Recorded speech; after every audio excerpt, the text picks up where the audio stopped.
Vijay cinema జననాయకన్కి న్యాయస్థానంలో shock అయింది. ఒకటి సెన్సార్ బోర్డు సమస్య ఒకటైతే న్యాయస్థానంలో కూడా ఎదురు దెబ్బ తగిలింది.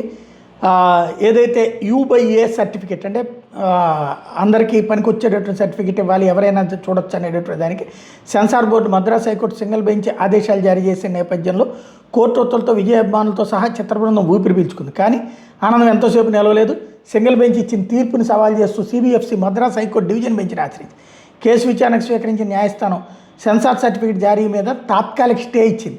తదుపరి విచారణ జనవరి 21వ తేదీకి వాయిస్తుంది. కాబట్టి 21వ తేదీకి ఆ బెంచ్ డివిజన్ బెంచ్ దాని మీద విచారించి ఆ పైన వాళ్ళు ఏదైనా చెబితే అప్పుడు కుదురుతుంది. అప్పుడు వాళ్ళు కనుక ఓకే అంటే ప్రొసీడ్ అవుతుంది, లేదంటే ఆగుతుంది. ఓవరాల్గా ఇది తన మీద వేధింపు అన్నటువంటిది, అది బీజేపీ ప్రభుత్వం వేధిస్తోందన్నటువంటి కోణమే ఇప్పుడు విజయ్ తన అభిమానులకు చెప్పుకోవడానికి వీలవుతుంది.